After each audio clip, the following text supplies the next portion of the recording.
อ่าทำนี่แหละพอดีเลยหนุ่มลาวโดนขู่ถ้าพูดแบบนี้กลับบ้านไป เดี๋ยวโดนเสยปลายคาง สวัสดีครับพี่น้องเบิร์ดสบู่ทุกคนเนาะมื้อนี้พี่น้องบ่าวยอดก็ได้แขกรับเชิญมาเนาะนั่นก็คือบ่าวแจ๊บสวัสดีครับบ่าวแจ๊บครับ สวัสดีครับวายอดสวัสดีครับผมเอฟซีวายอดถือว่า มีคลิปหนึ่งเนาะที่น้องเนี่ยนะได้สัมภาษณ์ไอ้คลิปนั้นนะคลิปที่แบบว่าไอ้แจ๊บฮะนะบ่มีเงินซื้อนี่ถ้าหากว่ามีเงินซื้อรถนะไอ้ที่ก็เช็คคุณแก่ทุกแก่เนี่ย มึงแจ้ของที่สัมภาษณ์ประมาณสักอาทิตย์หนึ่งเนาะ อ๋อ ที่สัมภาษณ์ไปในมื้อนั้นคือแบบว่า มีคอมเมนต์เข้ามาแบบนี้นะ ว่า แบบว่า มึงค่ะบ่มีเงินซื้อเนาะ อ่า ก็อยู่ซื้อ โอ้ ถ้าหากว่า มึงเว้าแบบนี้เนาะถ้ามึงอยู่บ้านกูเป็นหมู่กูนะกลับไปนะกูจะเตะปลายคางเลย โอ้โหจิโหดแท้ เขาขึ้นว่า มาจากใสคนกลุ่มนี้นะครับ คนที่แบบว่าหมอกใส่ความรุนแรงนี่นะแท้จริงเมื่อนั้นเขาก็เว้าเรื่องแบบว่ามีคนทำมาเว้าใจเขาก่อน เขาก็คือบริว่าว้าวโดยบริถาทายบริคือว่าบริถาทายไปคือว่าตามความคิดก็เอิญยังเขาคิดแบบนี้เขาก็ว่าแบบนี้เนาะนะเขาแบบโอเคแบบนี้เขาบอกแบบนี้คือเขาบริถาทายไปนี่เขาอยากทำลายโดยบอก บอกแบบว่าเฮาเว้ามื้อนั้นนะเฮาก็บ่ได้เว้าหยังเนาะเฮาก็เว้าแบบว่า มีคนหนึงแบบว่าเว้าใจเฮามึงบ่มีเงินซื้อมึงก็บ่สู้เลยกุญแจนะในมื้อนั้นที่เฮาเว้านะพอทีนี้เฮาก็เว้าเรื่องราวแบบว่า คนใส่เน็บกุญแจเน็บแอวนะพอทีนี้เพิ่นบ่พอใจบ่พอใจก็บ่ฮู้ว่ามันก็สิแฮงเกินไปนะ แฮงนะ แบบบางคน คือ เป็น คือสีซอยปลายข้างไปเนาะซอยบอแจ๊บเรือว่าบอยอดเรือว่าบอต้นบอกกัน3 คน 2-3 คนเท่านี่แหละ โอ้ย ก็คือคลิปนั้นน่ะ ไอ้แจ๊บออกกับไอ้ต้น อ๋อ ก็คือ แม่นๆ บ่แจ๊บก็เลยมาสัมภาษณ์เพราะว่าคือคนในเหตุการณ์ในมื้อนั้นน่ะคนที่เว้ามื้อนั้นน่ะคือแบบว่าเป็นตาย่านน่ะ เอานี่ใช่ไหมคันว่าทำบางแจ๊บนะถ้าอยากเซยบางแจ๊บบอกเลยว่าบางแจ๊บอยู่บ้านอารักษ์เมืองอ่างทองแขวงสวนเหตุไปเซยได้เลย อ้าวคู่เพิ่นบ่นี่หรือว่าท้าทาย คือที่บอกว่าแจ๊บท่าก็ได้ไปได้เลย ถ้าอยากเซยเพราะว่าแจ๊บกลับแน่นอนปีหน้า ครั เนาะ บในนอนปีหน้าก ลับแน่นอนคือกลับไปบ้านคือทุกปีว่าแจ๊บกลับปีละ2-3 ครั้งอยู่แล้วนะ ก็คือจะกลับ แล้ บ้า วน เนาะ คนที่อยากเซยเนี่ยอยู่ไสแจ้งมา อ๋อต้องเปิดหน้าพร้อมเนาะ เปิดหน้าเลย อันนี้เพิ่นบ่ได้มีฮูกเด้ คือถ้าเกิดเก่งมันต้องแบบว่า เปิดหน้าพอแจ๊บอยากฮู้คือกันว่า การที่บอแจ๊บเว้าหรือว่าทำคอนเทนต์กับบอยอดเนาะเว้าในแง่มุมของบอแจ๊บนี่คือบ่มีการท้าทายไปนะเพียงแต่ว่าเฮ้ยเฮาบ่เห็นแบบนี้นะเฮาจะเห็นแบบนี้ อันนี้เฮาเห็นแบบนี้บอแจ๊บก็เว้าในตัวในนามคนลาวคือกันว่าบ่ถ้าบอแจ๊บมีบอแจ๊บอาจจะอวดก็ได้แม่นบ่ แม่ แต่ น บอกว่าบอแจ๊บบ่มีปัญญาซื้อบอแจ๊บก็ยอมรับนะวันนั้นนะ แม่น เฮาบ่มีปัญญาซื้อแม่นบ่ล่ะก็บ่ได้ไปท้าทายหรือเว้าอีหยังนะเฮาเว้าตามว่าการอวดมั่งอวดมีหั้นนะของบางคน แต่ถ้าเผื่อเขาไม่อาจจะอวดก็ได้แมันบอกเขาก็ว่าสิแล้วก็บ่ได้บอกว่าคนที่อวดน่ะเสียนะหรือว่ามีความเสียหายหยังบ่แม่นเนาะนะก็บ่ได้เว้าเพียงแต่ว่า การเห็นแบบนั้นแล้วก็เฮาก็ไปเตือนสติผู้หญิงบ่หรืออีหยังจะอวดสาวอีหยังให้ทำแบบนี้เนาะมากกว่าเนาะนะ คือแบบว่าคล้ายๆแบบว่าเพิ่นโชว์แบบ power เนาะบางทีอาจจะมีแบบว่าอยากให้ผู้สาวสนใจประมาณนี้นะฮะว่ามื้อนั้นนะ แม่น แต่ว่ามีคอมเมนต์นี้มาว่า อืม โอ้ยมึงอะบ่มีเงินซื้อให้อยู่ซื่อๆเขาว่าสินะอยู่ซื่อๆถ้าจะว่าแบบนี้เดี๋ยวโดนแน่นอนกลับไปว่าบอกกับเฮาก็บ่ฮู้นะว่าอยู่ไสนะเฮาก็บ่ฮู้ บ่ได้สนใจหรอกนะ แม่น บ่ได้กังวลเลย แต่ บอก แต่ แค่นี้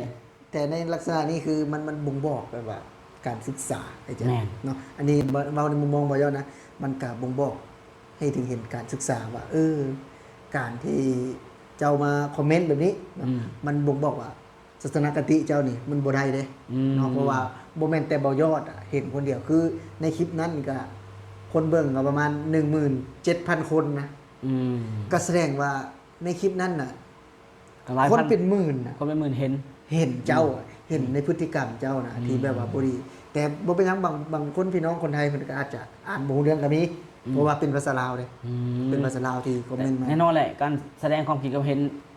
ในรูปแบบของทัศนคติแบบนี้ก็แน่นอนแหละมันก็บ่งบอกทั้งตัวเขานั่นแหละ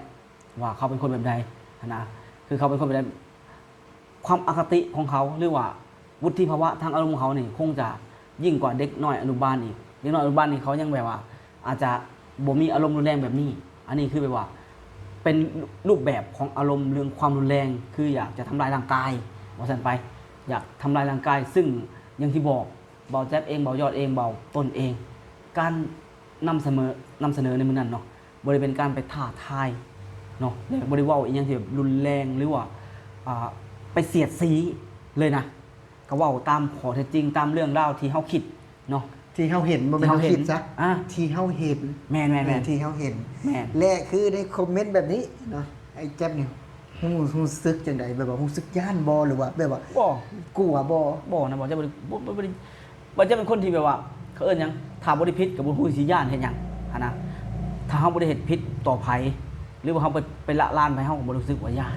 เพราะว่าเฮาก็อันนี้มันเป็นคอนเทนต์อยู่แล้วก็อย่างที่มื้อนั้นบ่จะก็บอกนะว่า ที่เขาทำกันที่เขาหอยกันน่ะมันเป็นบ่จะบอกการแต่งตัวลาวสไตล์บ่จะสิว่าบอกลาวสไตล์เลยก็เป็นการเป็นกระแสแล้วก็เฮ็ดตามกันก็มีบางคนก็อาจจะหาง่ายนะเขาก็เว่าในมุมที่เขาคิด ก็คือเบาแจ๊บก็ได้เฮ็ดคือกันคอนเทนต์แบบนั้นเนาะ แหม่ได้เห็นมันจะก็ใส่กุญแจตรงนี้ก็ เดินเก๊กให้เขาแบบว่า มันใส่ ให้เขามันใส่คือเป็นของมันจะเป็นการทำคอนเทนต์ให้มันฮาๆขำๆเนาะให้คนเบิ่งรู้สึกบางคนก็อาจจะหัวเราะบางคนก็อาจจะมันใส่ก็มีเนาะแต่ว่ามันโมเมนต์ของวันแจ๊บเดย์นะก็แต่ว่าวันแจ๊บคิดว่ากับบุมีไผไปเป็นละล้านคนที่เห็นแบบนั้นเนาะแล้วกับคนที่เฮาเว้าเฮาบ่ได้เป็นละล้านเขาบ่ได้ไปต่อว่าหรือว่าไปห้ายไปว่ามันผิดบ่แม่นแต่ว่าคนที่มาแสดงความคิดเห็นว่าอยากเซยไปข้างเนี่ยยอมรับมันเป็นอารมณ์รุนแรงเนาะยอม อารมณ์รุนแรงแล้วกันแบบว่ามันเป็นอีกอย่างหนึงนะถามว่าเฮาแบบว่าโกรธบ่แน่นอนเนาะทุกคน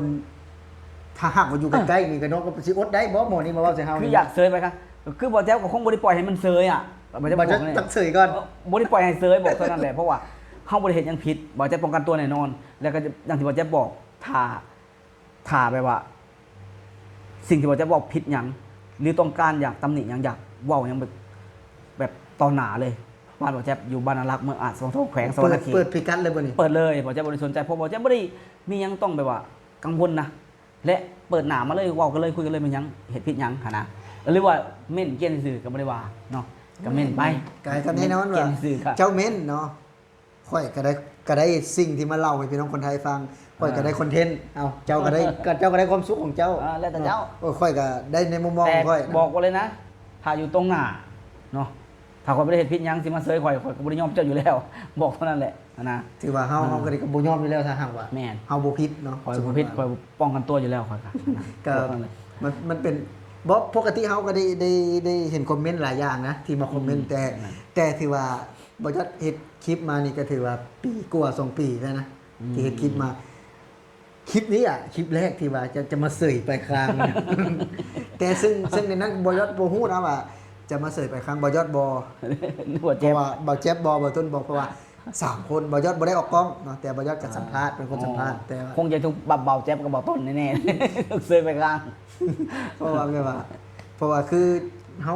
อาจจะเว่าบ่ถึกใจเพิ่นนั่นล่ะเนาะว่าบ่ถึกใจเพิ่น เบาแจ๊บก็คิดหา หรือว่าเพิ่นห้อยบ่ หรือเพิ่นหอยบ่หรือหอยเบาแจ๊บก็หอยเบาแจ๊บก็บอกเลยคือเบาแจ๊บก็คิดหาแล้วว่าเฮ้ยมันน่าโกรธขนาดนั้นบ่ขนาดอาการที่เฮาว่าบัดนี้มันต้องโมโหถึงกันแบบ อยากพุ่งเข้ามาทำลายร่างกายขนาดนั้นบ่นะก็ที่อยากพูดกันนะอยากพูดกันที่แต่ที่สำคัญมาเม่นก็ต้องเปิดหน้าก็ดีนะจะได้ฮู้เนาะ จะได้ฮู้ตัวจริงเลยเนาะ ตัวตนว่าเจะเป็นค ตั น วต แน่ นว่า นะ แน่จริงบ่ แน่ เนาะ จริงบ่ หรือว่าเก่งอยู่ในคีย์บอร์ดเนาะ แม่น อยู่ในแบบว่าเป็นพิมพ์นี่นะโทรศัพท์มือถือนี่ คือ นะ เขาเป็นคนลาวคือกันน่ะ คือบ่ยับก็เป็นคนลาวเจ้าก็เป็นคนลาวคือกันเนาะเพราะฉะนั้นแล้วก็คงบ่ยับคงก็คิดว่าบ่ได้มีศักดิ์ศรีเป็นรองเจ้าแน่นอนนะสิมาเฮ็ดหยังแบบว่าโดย